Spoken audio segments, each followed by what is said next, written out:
Allegiance to the flag of the United States of America and to the republic for which it stands, one nation, under God, indivisible, with liberty and justice for all.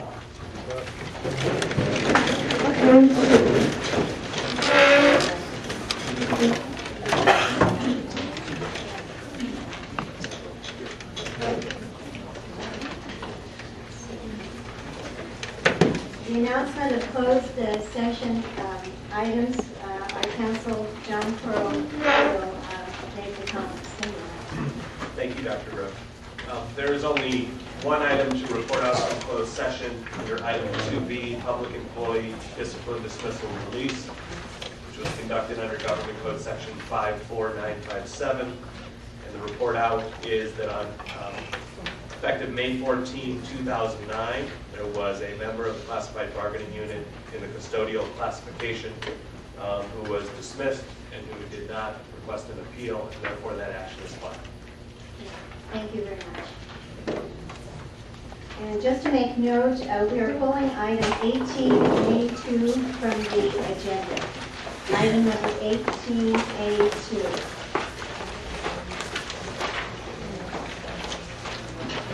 Madam President, Yes. under the agenda, I've also submitted a request that we pull item 11A because it was not sufficiently, the scope is too narrow to cover the requested item that I made. And so because of the fact that it doesn't reflect the actual request that I asked this item to pull for a future agenda and be conformed to the request that I submitted previously and before this meeting. I think pursuant to my M802, I think it was June 16, where I listed 3 items for the future agenda items, and one of those had to do with board, the responsibility of board, clarification of the role responsibility of board committees. And you requested this before previously? Yes. And it wasn't just related to the policy committee. It was all committees. Okay. 11A? 11A or 11A1? 11A? 11A is the smoking and tobacco I'm sorry. policy, and it's just for information. There's, I misspoke. Item 10, That's information. board policy committee rules and responsibility. My apologies.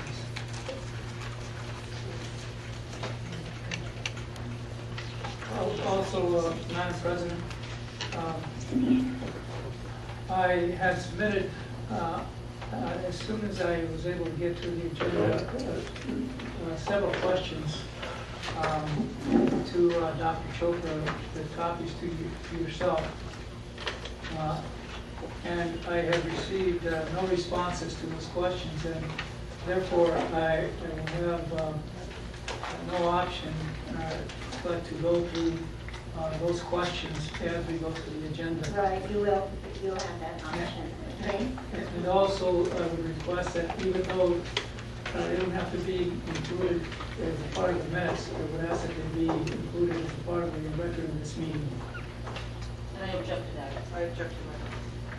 There's no reason to have every discussion included in the minutes. Well, again, I'm sorry, but we aren't even at the minutes yet, so let's just take it as we come. well, I'm talking about the questions, not the minutes.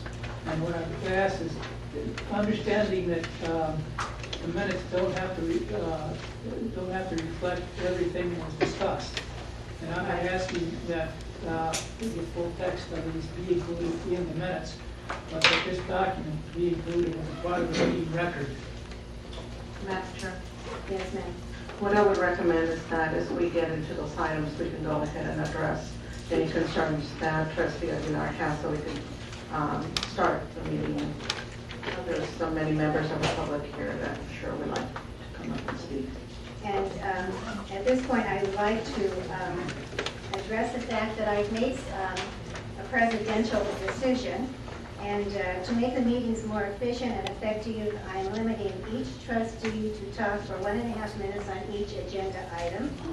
Each trustee can speak 2 times, totaling 3 minutes. That will help us to move the meeting along and get to meet our business efficiently. And I would like our parliamentarian, Mr. Bruce Bishop, to explain what I Yes, Madam Chair, thank you for this opportunity. I appreciate it. Parliamentary authority allows the board to adopt a reasonable limitation on the amount of speeches, and in council with the board and board council and myself, the board president has decided to implement a 1.5 minute maximum on each speech. Parliamentary authority limits speakers to 2 speeches on each agenda item, so they'll be able to either make an argument in favor or an argument opposed 2 times.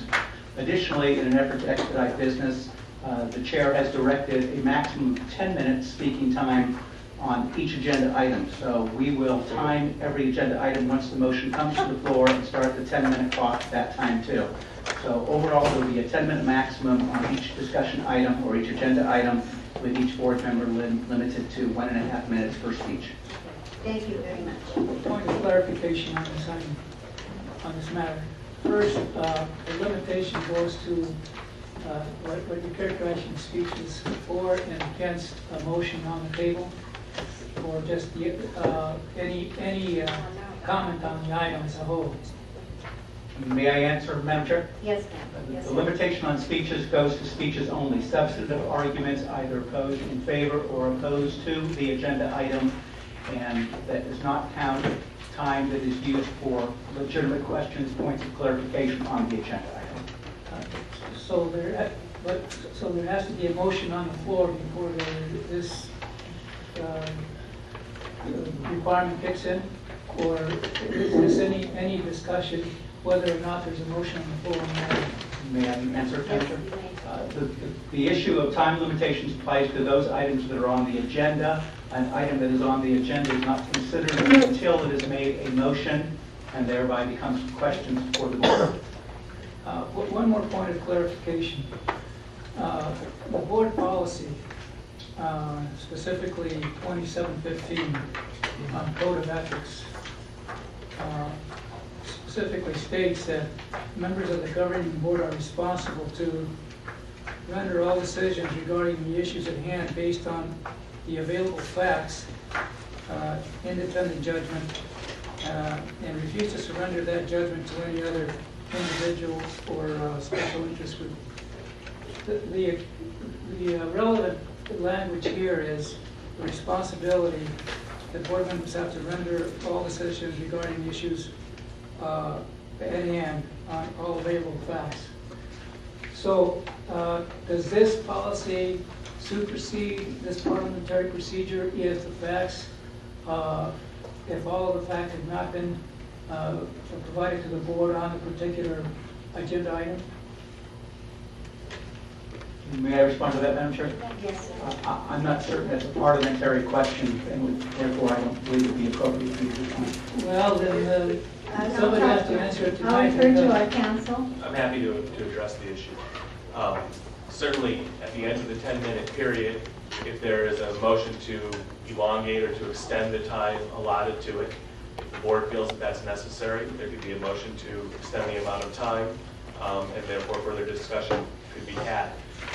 I would think that on some of these issues or some of these agenda items, there would not be the need for the full 10 minutes. If the board, in having a full airing, a full consideration of the issue, feels that 10 minutes is beyond 10 minutes is necessary, there could be a motion, a second, and then we'll see what the result is.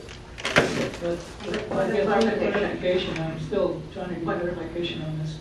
The policy 2715 speaks to the responsibility of the members of the governing board.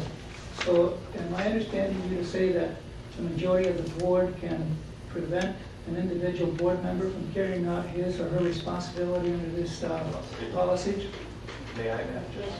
In short, I don't see an inconsistency with the president's recommendation. If the board feels the recommendation is not appropriate, you could take a vote right now. But I don't see the recommendation as being inconsistent with 2715. Ms. Salcido, you have something? I just wanted a clarification when we're talking about information.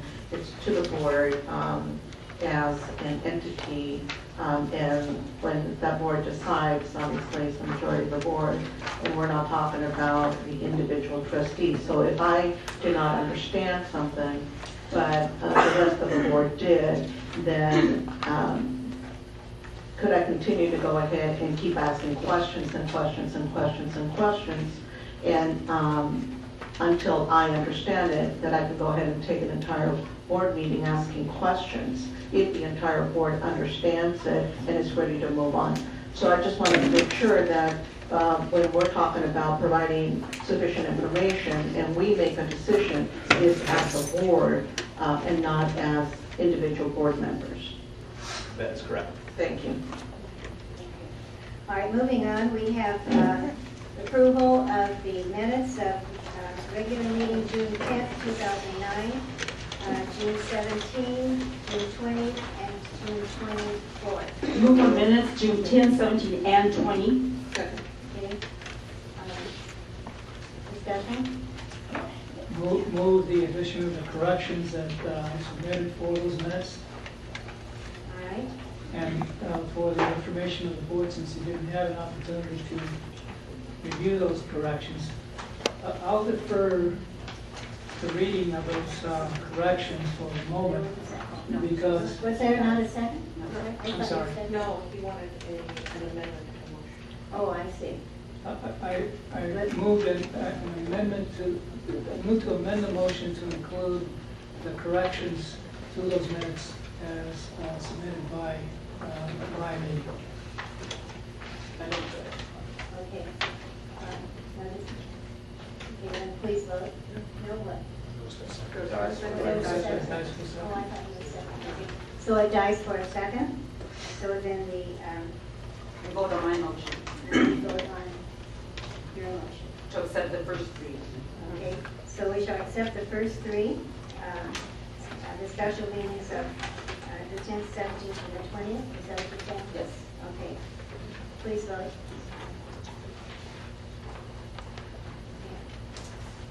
Okay, motion passes. 4 votes saying yes.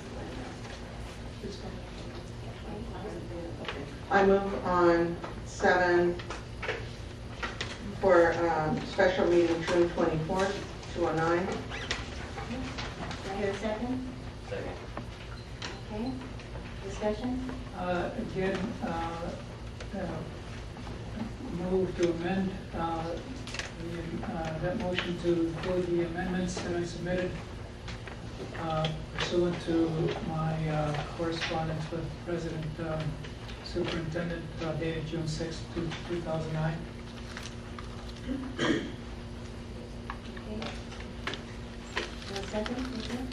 Aye. Okay, the motion dies. So please vote. Okay.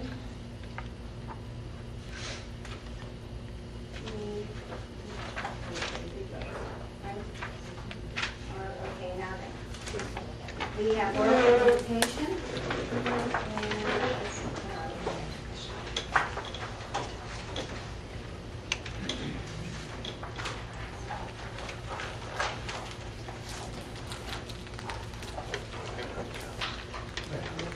Okay, our first oral communication, and I want to remind you that our communications are for 3 minutes. Open discussions on presentation of topic unless the topic is on the posted agenda. So no action or discussion shall be undertaken on any item not appearing on the posted agenda, except that members of the legislative body or its staff. So our first speaker is Veronica Lovarella. Good evening. I'm here one more time to request that please terminate the contract with Blackwater. I did some research a few weeks ago which showed that the sheriff range on the Miramar base is openly available to your students at no cost to you. For some reason, I don't understand why, you were giving misleading information, and based on that information, you decided to sign an agreement with Exceed Blackwater. There is no reason at this point for your students to be going back to Blackwater again. The next session starts in mid-July. You are on time, and I ask you to please reconsider. I have sent this information to a Latino newspaper with 80,000 copies. I recommend you pick them up tomorrow. You will be in the news. 240,000 people read this newspaper. We will continue to come back. I understand that you are open-minded to other possibilities. I have researched that other firing ranges are also open to you. But the sheriff range is open to you right now at no cost. You have used that facility for 20 years. There is no reason not to use it now. I talked to the staff, to the lieutenant, and they told me they were surprised to know in the news that you guys said that they were having conflict of scheduling. I understand that if I had been in your place and I had been given the wrong information, I probably would have made the same decision. I understand that you were trying to do the best for your students. I understand that you are in a difficult situation financially. I understand that this must be difficult for you to do. But I am asking you to please consider this, to in the next meeting have it on the agenda to terminate the contract once and for all with Blackwater. You do not want to stain the reputation of Southwestern College, which is a public institution. I'm asking you really from my heart of hearts, this is wrong, guys. You know it. Thank you.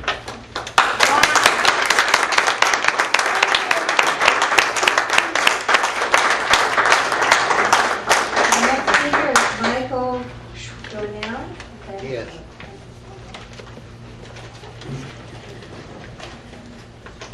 Hi, I'm also speaking in favor of what was a 20-year tradition here of using the firing ranges. I understand 6 of 7 of them are available at this time, and another one at other times will be available. That there is no need to be involved with a organization that is considered war criminals by several and brought to trials awaiting in several countries around the world, including our own.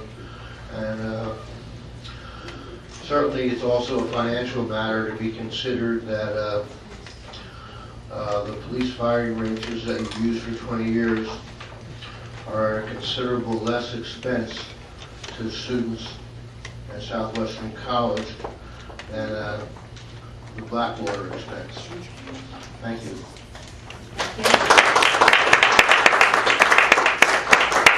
The next speaker is Pam Hoy.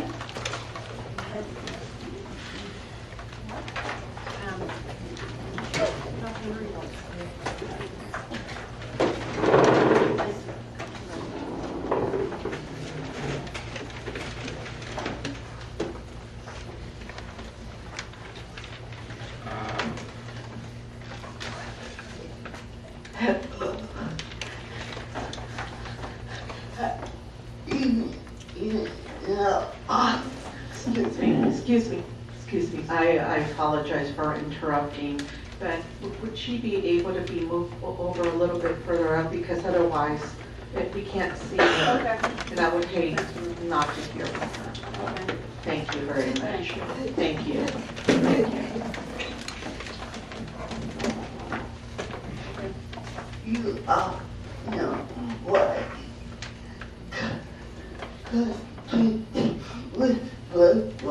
Is a bad thing. Did you understand that? Yes. Okay. Yeah.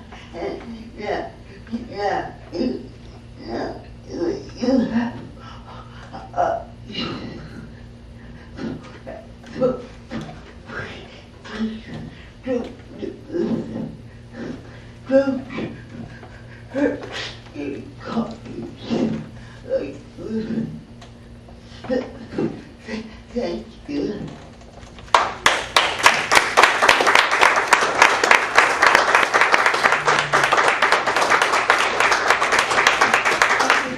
Thank you. Thank you. Okay, now we have Carl Manson.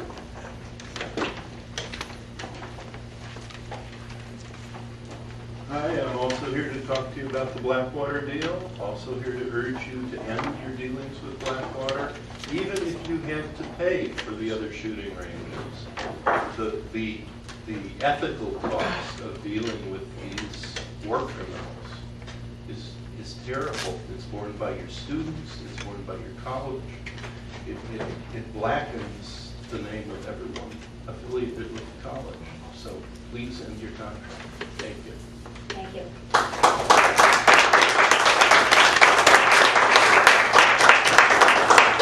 Next speaker is Ian Miller.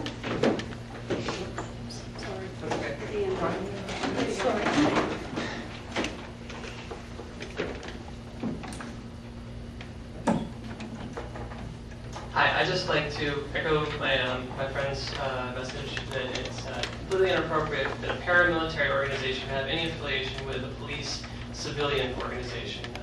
It not only tarnishes the reputation of Southwestern College, but also the San Diego Police Department. Thank you.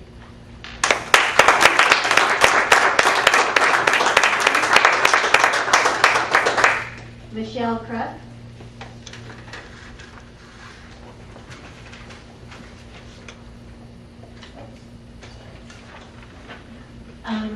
I'm also echoing the what people are asking, which is for you to please reconsider. I hope that you change your mind. There are other options, as Veronica has done the research and is willing to continue to do further research if that's required, if Miramar doesn't work. The only thing I had heard in the previous times I've been here is that you think Miramar is too far away. But at the cost of what it is doing to our students and your reputation, I don't think that that makes it worthwhile, and it would be better to use the other option until you find one that is satisfactory. Thanks.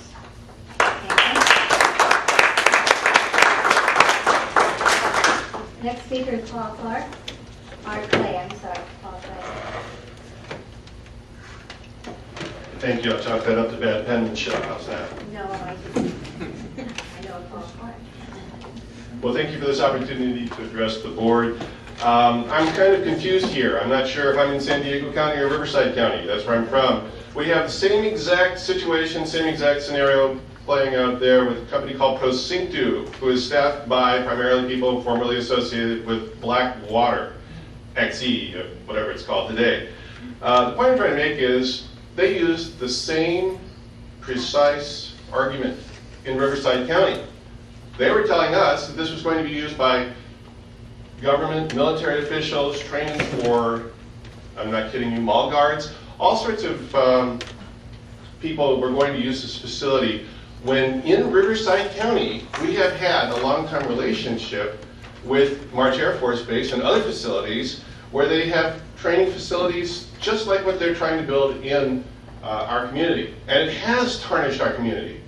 They've been able to obtain public use permits for something that is essentially a private corporation. This is a very, very strong violation of our whole policy about these public use permits, and we are still going through these debates up there today. But the thing that is striking to me is the similarities. This seems to be their method. They're going to introduce to us, to the community, the benefits of this program, which are these agencies will use it, it's going to be cheaper, it's going to be something that helps the community out in the long run. But in essence, it just seems like they found a formula to bring their industry into areas where they shouldn't be. There's certainly questions about this whole Blackwater business. We've certainly seen the news, the press. Anybody who's touched by this is tarnished with it. This is something that you really don't want to get involved with because any place they are is going to bring bad news to whoever's associated with them. And they're trying to spread this around the entire state for money. Bottom line is money. So I do wish that you reconsider this. I wish that you do terminate this contract. Thank you.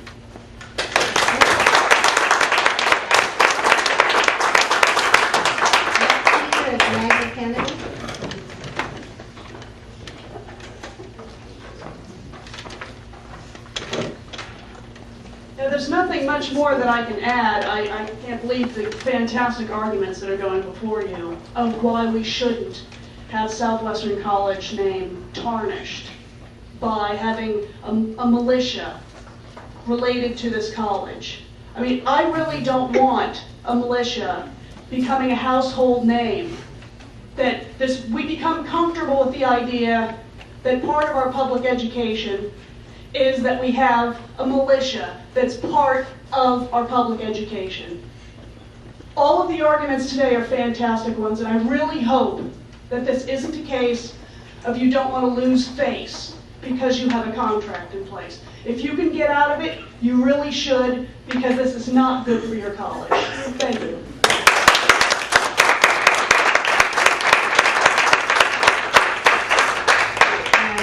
Is Rebecca, and I should know how to pronounce your last name by now. I just wanted to go on the record as being against Blackwater. I spoke with you the last 5 board meetings. I really don't have much more to say. Please vote to have a task force. Please invite Veronica to be on that task force. She's done incredible work.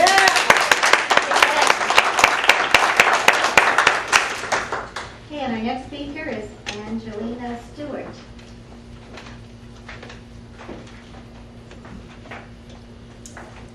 I know, same face, same voice, different hair. At the April 28th, I'm sorry, forgive me, got all nervous standing up here. Good evening, Dr. Roche. Good evening, Dr. Chopra. Good evening, board members, Chris, and all the VPs. I would like to speak about oral communication. Communication is the foundation of what we have in our education system, in our politics, in our country. It is what we stand for. One of the basic needs that we have is to hear one another with an open heart and open mind, and we also need to respond. It's not only about listening, it's also about responding, and we really need to do that. We need to do that respectfully and collegially, as we have in our district policies. So in light of that, in the resolution from the Academic Senate dated April 28th, the final "be it resolved" reads, "Be it finally resolved that the Southwestern College Academic Senate respectfully I've been on vacation too long. Respectfully requests that the Southwestern College Community District Governing Board provide a written response to this resolution by June 15, 2009, detailing the governing board's plan to improve the relationship between the superintendent president and the faculty of the Southwestern College, and to ensure true shared governance at Southwestern College as defined by Education Code Section 70902B7, Title V, Sections 53-200 et sequitur, 51023.5 and 51023.7, and accreditation standards for 8.2 and for 8.5. It is really important that the Academic Senate and the Governing Board and the Superintendent President have a collegial and open relationship. We want to hear from you. We want to work together. At this time, I think it's really a crucial time, not only in the history of our college, but also in the history of our state. If we don't stick together, we're all going to go down. I would urge the Governing Board to give us a written response. It's been 2 months. This was read in the May meeting. It's been June, now it's July. We would like to hear. We also need to hear. Dr. Chopra, I think the faculty turned to you. They really would love to hear from you. I honestly believe that. in many of the colleges across the state, they are asking and they are getting responses on how to deal with the current budget problems, everything that's going on. And I think it's really important that we open that door, because in doing that, if I may, one quote, promise. In Spanish we have a saying, hablando se entienden las cosas. It means by speaking, we understand each other. Thank you. Thank you. Thank you for that.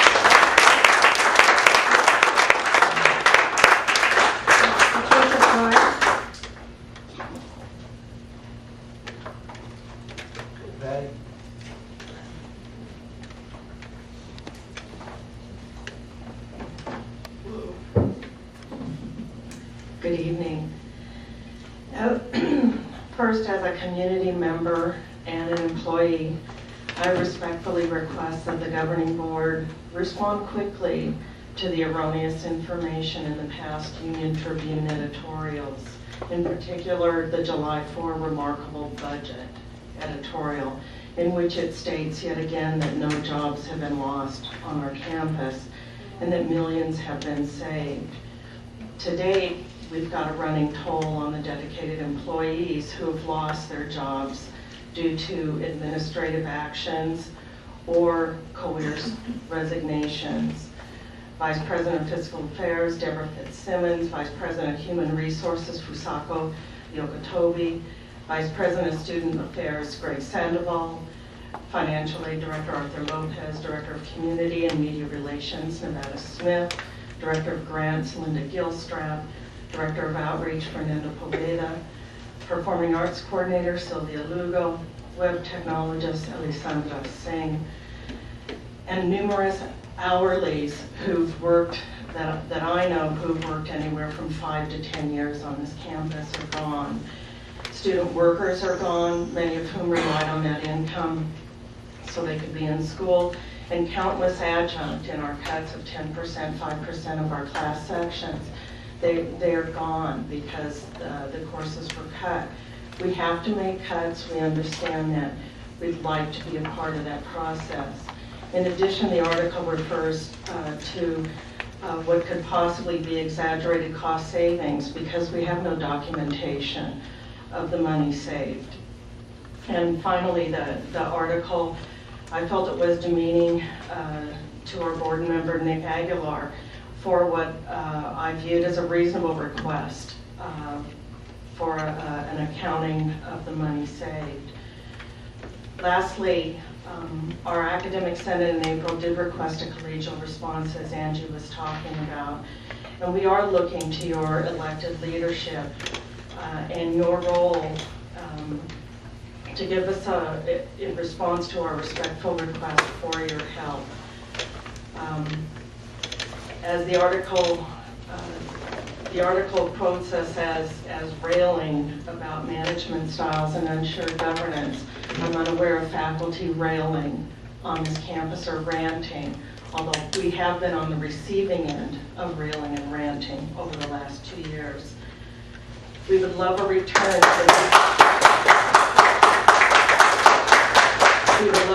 to the weekly standing meetings with our Senate President and Union President, so that there's a better understanding of the day-to-day operations and the impact of decisions.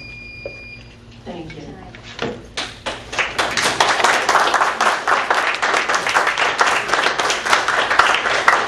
That concludes the oral communications portion of our board meeting. And now we go to item 9, which is it's old business. Items 9, 10, and 11 appeared on the June 10th, 2009 regular board agenda. The meeting was adjourned during discussion of item number 9 and before items 10 and 11 were considered. So we have the task force for firing arranged. Point of order, Madam Chair. There's an earlier request to pull item 10. These aren't items to be pulled. We're discussing each item. I'm discussing item 9 right now. The task force firing range. On item 9, I move that we form a task force Point of order, there's already a motion on the floor at the last meeting to do just that. And the motion was made by me, as I recall. There was a second. We were in discussion of that item as we ended. Right. So, And in the discussion, Dr. Dominguez was, as I recall, was giving his suggestion as to what his recommendation or suggestion might be, and I would like to have him continue with that. I recall several things. I believe I asked our superintendent president to communicate with other local community colleges and just take a poll to see what the feasibility and the interest was to form this task force. So I will see what Dr. Chopra has to say about that at this moment. Madam President, I have talked with one or two, and the suggestion was made that this should be brought up in the next SEDECA meeting when all the superintendent, presidents, chancellors are there, so they will have the opportunity to discuss in person. And I intend to do that in the next meeting. I think is in August. So it will make sure it gets on the agenda so they talk. Question, Madam Chair. How does that relate to the motion? I don't think there's any controversy as to forming the task force, but it almost makes a lot of sense to me to have Dr. Chopra, because he's going to have availability to all the superintendent presidents at SEDECA to maybe on a one-to-one, or maybe even as a whole group to discuss this issue at that time. Point of order, the original motion included an invitation to SEDECA to appoint representatives to this task force, in the expectation that there would be a regional effort through SEDECA. And so that is already in motion. My recollection further is that where we left off was with President Jean expressing concern over the apparent partisanship of the task force, making reference to the fact that Representative Bob Filmer was the only Democrat among congressmen. And so if that's still a concern, the original motion does not preclude the invitation, and in fact I would encourage the invitation of Representative Hunter to ensure that this is not a partisan. I think this is out of order. I really don't think that this is necessary. I think that what we were discussing is that if SEDECA, to give Dr. Chopra direction to take this back to SEDECA, which is all of it, the county, San Diego County, Imperial County schools, community colleges, and to discuss this item with them and then bring this back to us. Madam Chair? Yes. I still would support voting yes on the motion to develop a task force, and then, at the same time, we could still discuss it with SEDECA, but we would at least have a task force that we would be involved with, and, whether we appoint a board member or somebody else who can do that. I would be in favor of making sure that we vote for this. Madam Chair. Call the question. I asked who represents for calling questions. Is that true? You have a question? You have to be recognized. Thank you. Lost my train of thought here.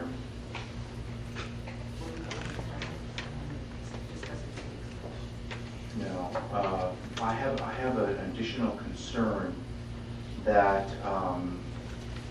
we should, before we get into developing a task force, we should outline, such things as who's going to be on the force, what kind of representation we're going to have, how often we're going to have meetings, at what point are we going to make a decision, or, I don't want to prolong this thing forever. So I think before we do that, we should set some parameters. I don't, you know, I don't feel like rushing into developing a task force is the wise thing to do without knowing what that looks like. So that would be my take on that. Like sandbagging to me. I am in favor of creating a task force. However, I do have some questions, and I think it really is just going to be on the members. One of the concerns that I have is that it would include the other community colleges, and that we can go ahead and bring this issue before SWC, but SWC itself as an organization cannot on their own approve and move forward in getting their colleges involved. There's more to it. They need to go back, each of the individual board members who are representatives in SWC, as well as their president, need to go back to their community college, and their entire board needs to approve to come on board on this. If we go ahead and move forward with this task force, I do believe that we do need to set some parameters instead of just leaving it open. We need to set a timeline as to when this is going to occur. And I think that we need to be able to, we should be able to go ahead and look at this and put the structure together instead of just going ahead and just throwing it out and not knowing who all is going to be there and what parameters or no parameters, or that's my concern. But definitely we cannot engage, I mean we cannot commit other community colleges to partner with us at this particular time. Okay, President Hebert? Yeah, I also want to, I fully agree. I think this task force is great, and however it is formed, however we decide as a board, to form that, I would also want to ask that, one, Veronica, I believe Veronica, right? That she be on it, and also hopefully that a student could be on it as well, as it is concerning our students, preferably one in the AJ department that would possibly be using these firing ranges. Yes, now Mr. Aguilar. Motion was my motion, and it included the appointment or invitation to representation incidentally from the colleges that currently have police academies or law enforcement programs. The invitation go out to Congressman Bob Philbin, since he's the one that raised much concern.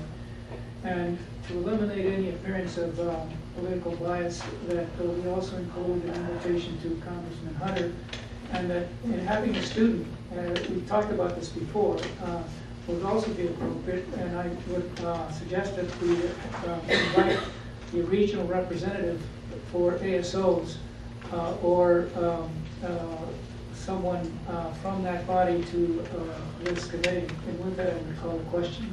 Second. Okay, more discussion? Madam Chair, the question's been called for you now to vote on whether or not you're going to end debate.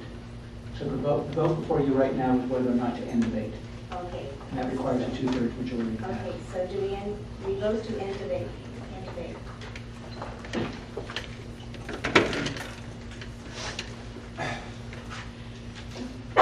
Okay, now, for the So now the motion. debate is ended, so now you go to the main question, which is to establish a task force.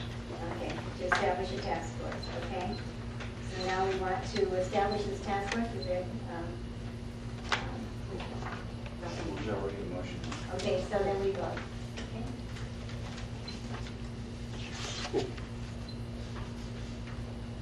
Okay, motion passes with one abstention. Okay, now we shall go on to the next one, which is 11, I'm sorry, number 10, board policy, committee roles and responsibilities. Madam President, again, I requested that this item be pulled because it did not reflect the intent of the item that I requested to be placed on the agenda. And that this, as presented, is too narrow in scope, and the intent is to look at the board policy on committees to clarify the roles and responsibilities. And for that reason, and this doesn't do it. And I had submitted the request to the board president and the superintendent. I believe it was back in June 16th memo. And subsequently, as a part of the questions that I submitted on this Sunday past, raising the same point and requesting that if the item were not expanded to include the broader intent that we pulled from this agenda. Do I hear, do we vote on that? Well, Madam Chair, the comments amount to a motion to object to the consideration of the motion, which would require a second and a majority vote to pass. The other option would be for the motion to be made and approved, and then for a motion to postpone consideration until further information is available. So at present, though, I think the correct motion is to object to consideration of this motion, which simply requires a majority vote. Okay. So do I hear a motion? Hearing that, I make a motion to object to consideration of this motion at this time. I hear a second. It dies for a second. So then. Approval? Second. Approval? Okay. And on the second? On number 10, since it's still on the agenda, I move approval. Second. Okay. Discussion? And the discussion is to refer this matter to the policy committee for developing the roles and responsibilities to be brought back to the board for full consideration. There's also designating a chair, presiding chair of the committee, so this would be included in the motion. Well, no. It says that pursuant to the board's request, discussion to clarify the roles and responsibilities of the policy committee to designate a presiding chair of the committee. Again, this is an item that I submitted, and it was mischaracterized.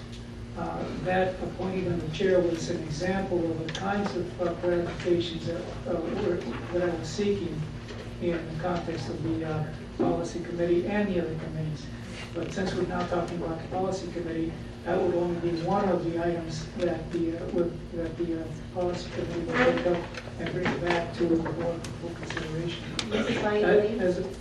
Again, under point of order, it's my understanding, based on my recollection of the workshop, that the president currently has the ability to appoint the chair of any committee that the board appoints. Right. Mrs. Biden? Well, I was just going to say that since this is the action item that's before us, I would, I'm supporting it, and I also, because Ms. Alcido has been working on this committee for long, I would recommend that she be appointed chair of this committee. Okay. Any other discussion items? There's a motion on the floor then to appoint Mrs. Alcido as the chair of the policy committee. There hasn't been a second on that. I would second that motion. All right. Madam Chair, the motion is to appoint the committee itself, and then there was a recommendation as who to appoint to the chair. So if that's accepted to the board, then the motion before you now is to appoint the committee with this individual as the chair. Okay, that's what I said. All right. Any other discussion? Okay, please vote. Okay, all saying aye. Now we're on Madam Chair, there was a yellow card that came in to address item 9, and from a parliament, I would ask, Madam Chair, if you'd ask the parliamentarian, it's already been addressed, and there's already been action taken. However, who was it? Veronica, I believe you Well, speak on that issue too. Okay, well, she had, oh, you wanted to speak on the time. Did she deliver a card, another card? No, Yes. she spoke, Later. she spoke 12, that would be 6 minutes that you would have to speak on. It would be 1 minute at most. Okay, go ahead. First of all, I wanted to thank you for creating this task force. I appreciate it. I know it must be hard for you because you have so many other issues to deal with. But I think it's very important and be clear that just creating the task force does not take care of the problem at hand right now. You still are sending your students to Blackwater, and the facility in the sheriff range is available to you. So there are two issues here.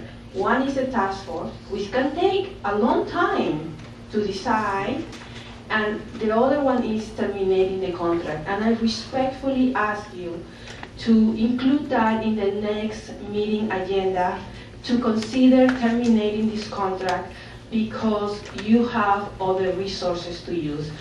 The sheriff range you have used for over 20 years. Thank you so much. Gracias.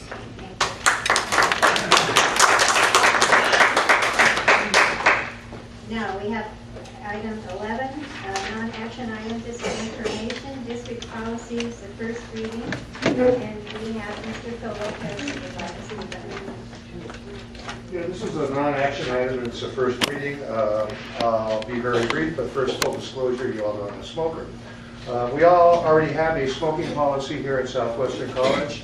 I believe it's exactly parallel with the state law. Smoking is forbidden inside a building.